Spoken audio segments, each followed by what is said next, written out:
ಗೊತ್ತಿಲ್ಲ ಕಣ, ಈಗ ಅವರು ಡೈರೆಕ್ಟ್ ಆಗಿಲ್ಲ ಕಣ.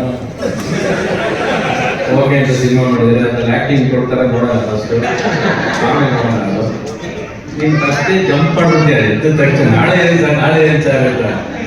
ಇವಾಗ ಸೇರಿಸಕ್ಕೆ ಶುರು ಮಾಡಿದ್ರಲ್ಲಪ್ಪ, ಸೇರೋಣ ಮಾಡೋಣ. ನಮಗೇನು ಮಾಡಬಾರ್ದು ಅಂತ ಓದ್ತಿಲ್ವಲ್ಲ, ಮತ್ತೆ ಮಾಡಿದ್ವಲ್ಲ ನಾವು ಒಂದೆರಡು ಸಿನಿಮಾ ಮಾಡಿದ್ವಲ್ಲಪ್ಪ. ಆ ಥರ ಏನೂ ಇಲ್ಲ. ನಾಳೆನೂ ಬೆಳಗ್ಗೆ ಯಾರ್ಯಾರು ನೋಡಿದ್ರು ನಮ್ಮ ಜೊತೆ ಕಮಿಷನ್ ನೀವು ಆ್ಯಕ್ಟ್ ಮಾಡಿದ್ರೆ ಮಾಡ್ತೀವಿ.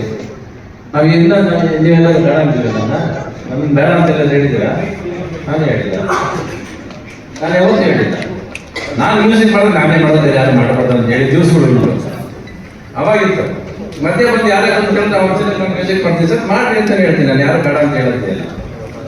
ಇವತ್ತು ಹೇಳಿಲ್ಲ ನಾನು ಮಾಡ್ತೀನಿ ಅಂತ ಶುರು ಬಂದ್ಮೇಲೆ ನಾನು ಅದು ಏಕಾಗಿ ಮಲ್ಲ ಒಂದು ಆಟ ಹಿಡಿದಿದ್ದೇನೆ, ನಾನೇ ಮಾಡಬೇಕು ಅಂತ. ಅದಾದ್ಮೇಲೆ ಒಂದು ಸಲ ಆಟ ಹಿಡಿದೆ. ಇದಾದ್ಮೇಲೆ ಹಂಸಲೇಖ ಮಾಡಿಸಿ ಯಾರು ಮಾಡಿಸಿ ಅಂತ ಹೇಳಿ ಹಂಸಲೇಖ ಮಾಡಿದ್ರೆ ಇನ್ನೂ ಖುಷಿ ಇದೆ ನನಗೆ, ಯಾರು ಬೇಡ ಅಂತ. ಯಾಕೆಂದರೆ ಇವತ್ತಿನ ಜನ್ರೇಷನ್ಗೆ ಹೊಸಬರು ಏನು ಬರ್ತಾ ಇದ್ದಾರೆ, ಸಾಹಿತ್ಯ ಸಂಗೀತ ತೆರೆ ಮೇಲೆ ಎಲ್ಲ ಒಂದು ಕಡೆ ಕನ್ನಡ ಚಿತ್ರರಂಗದಲ್ಲಿ ಎಲ್ಲ ಒಂದು ಕಡೆ ತುಂಬ ಬೇರೆ ಬೇರೆ ಹಾಡುಗಳಾದ ಮಟ್ಟಿಗೆ ಬರ್ತಾ ಇದ್ದಾರೆ.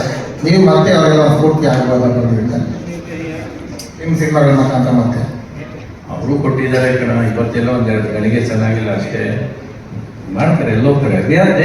ನಾವು ಇರೋದೇ ಸಿನಿಮಾ ಇಂಡಸ್ಟ್ರಿಗೆ, ನಾನು ಹುಟ್ಟಿರೋದೇ ಸಿನಿಮಾಗೋಸ್ಕರ. ನೀವೇನಂದ್ರೆ ಸಿನಿಮಾಗೋಸ್ಕರ ಏನು ಬೇಕಾದ್ರೆ ಮಾಡ್ತೀವಿ.